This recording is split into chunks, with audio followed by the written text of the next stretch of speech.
Hakuna anayependa kutoa habari mbaya kwa mtu mwingine, na nadhani ni jambo gumu sana kwa daktari kumwambia mgonjwa kwamba ana saratani. Lakini mtu anayepokea habari hizi mbaya anahitaji kuzisikia. Kwa kweli, mtu mwenye saratani anahitaji kujua kuhusu hali yake mapema iwezekanavyo ili aweze kuchukua hatua na kupanga matibabu yake ya saratani. Sasa, Mtume Paulo yuko karibu kutoa habari mbaya hapa katika Warumi 3, na kwa kweli tunahitaji kuzisikia. Tunahitaji kujibu kwa njia sahihi kwa kile tunachokaribia kujifunza. Sasa Paulo ameweka wazi ukweli kuhusu hatia ya wasioamini wapagani, hatia ya watu wanaojiita waadilifu, na hata Wayahudi wanaojiona wenye haki. Na sasa Paulo anatoa matamko mawili makubwa kuhusu wanadamu wote. Kwa kweli anaandika hapa sasa katika Warumi 3 mwisho wa mstari wa 9, kwa maana tumekwisha kushitaki kwamba wote, Wayahudi na Wayunani, wako chini ya dhambi. Kwanza kabisa, elewa kwamba huu ni tamko la upotovu wa wote kwa ujumla. Paulo anaandika hapa wote wako chini ya dhambi. Na unajua maana halisi ya hilo neno dogo la Kigiriki linalosema wote? Basi linamaanisha wote. Kila mtu kabisa, bila ubaguzi, ana hatia ya kuwa mwenye dhambi. Hii ndiyo tunaita upotovu wa wote au uovu wa wote. Nikwambie, kila mtu yuko kwenye matatizo makubwa mbele ya Mungu mtakatifu na mwenye haki. Pili, hii pia ni tamko la utawala wa dhambi juu ya wote. Paulo anasema hapa wote wako chini ya dhambi. Kwa njia hii ndiyo mara ya kwanza katika kitabu cha Warumi neno dhambi kama nomino linatokea. Sasa Paulo bila shaka amezungumzia dhambi. Ameelezea kwa uwazi kabisa tabia ya dhambi na mawazo ya dhambi, lakini hii ndiyo mara ya kwanza neno dhambi linatokea katika barua hii. Neno la Kigiriki kwa dhambi ni hamartia na linamaanisha kukosa shabaha, kukosa lengo la utakatifu. Unajua, kwa kweli wapendwa, kila mtu ni mshambuliaji mbaya. Sote tunakosa shabaha.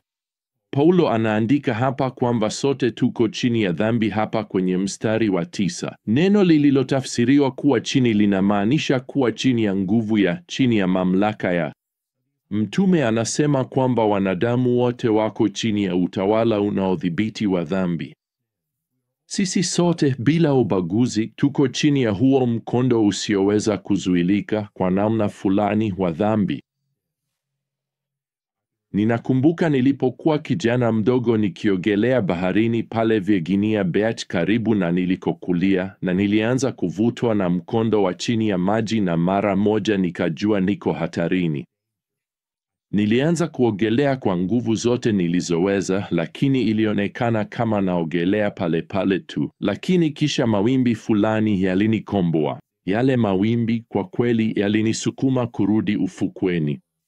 Ilikuwa ni jambo la ajabu na lisilotarajiwa na nilishukuru sana. Sasa kile ambacho Paulo anafanya hapa ni kuelezea hali yetu ya dhambi. Yaani tuko chini ya mkono wa huu mkondo wa chini, mkono wa dhambi katika mioyo na maisha yetu. Sasa mwanzoni hii inaweza kuonekana kama habari mbaya.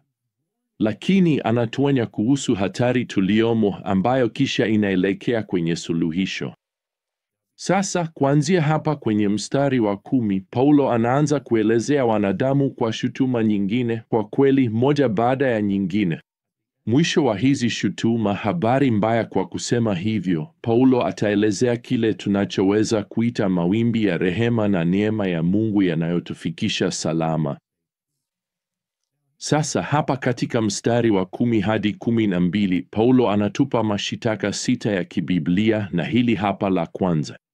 Paulo anasema kwamba wanadamu wamezorota. Anaandika hapa katika mstari wa 10, kama ilivyoandikwa, hakuna aliye mwadilifu, la hata mmoja. Sasa neno lililotafsiriwa kuwa mwadilifu hapa Kigiriki na maneno yake yanayohusiana linaonekana mara kwa mara katika Warumi. Lina maana halisi mbele za Mungu. Mwenye haki maana yake ni sawa na Mungu. Paulo anasema hakuna mtu ambaye kwa asili yuko sawa na Mungu.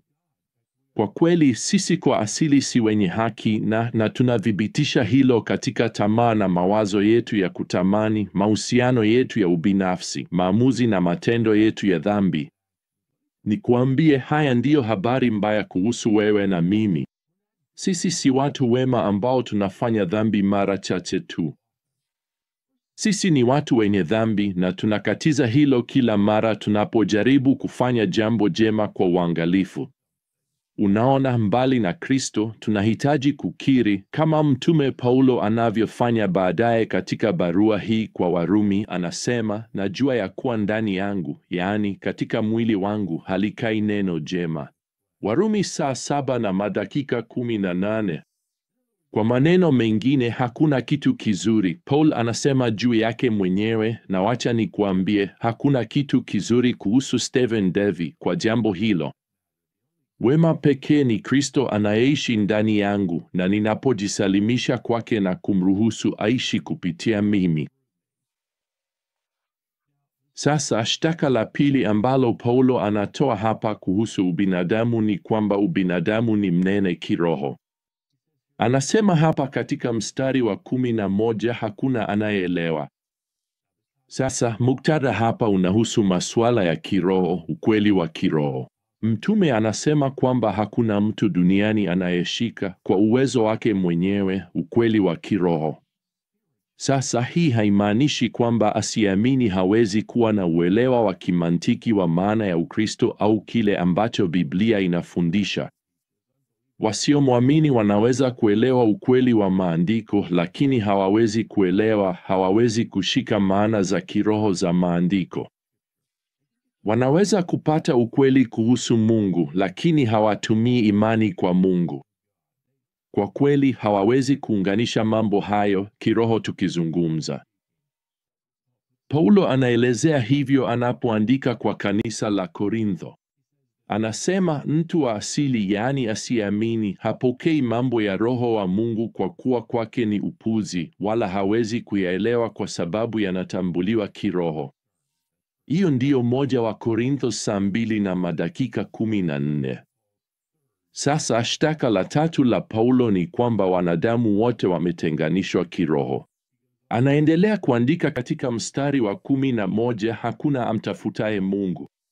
Unaona wapendwa, mbali na neema ya Mungu, ubinadamu haumtafuti Mungu. Wanakimbia kutoka kwa Mungu kama vile Adamu na Hawa. Mara mtu anapohukumiwa kwa dhambi, ataenda kujificha nyuma ya mti. Wanataka kwenda kuzima taa.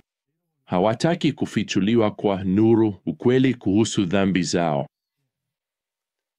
Naam, shtaka la 4 la Paulo hapa ni kwamba wanadamu ni wakaidi.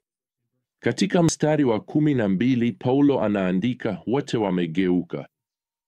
Huenda Paulo alikuwa akimfikiria nabii Isaya ambaye alisema kwamba sisi sote ni kama kondoo waliopotea, tumegeukia njia yetu wenyewe. Isaya 53. Hii inamaanisha kuwa tunaegemea upande usiofaa ili kugeuka kutoka kwa yaliyo sawa au ya haki. Mtafsiri mmoja wa zamani kidogo, Alva G. Mtinklane, aliandika kwamba msemo huu unaonyesha msafara uliopotea njia.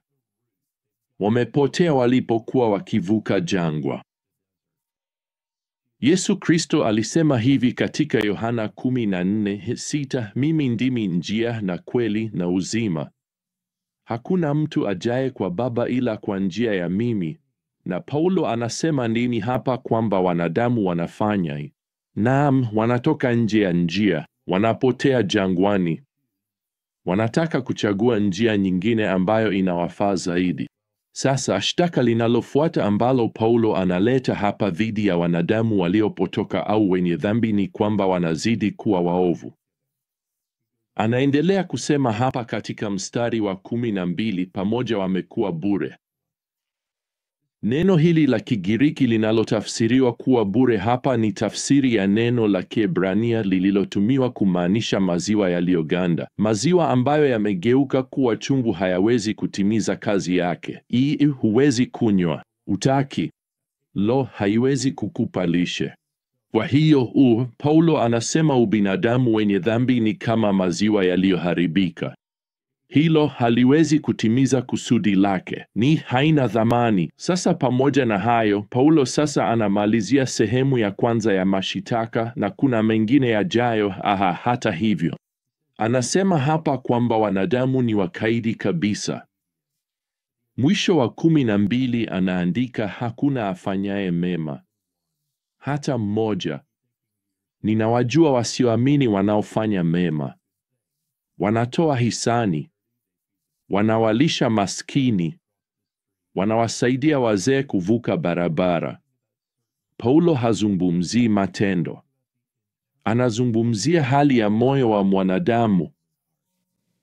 Ndiyo, baadhi ya watu wanatenda vizuri kuliko wengine, lakini hiyo si hoja ya Paulo.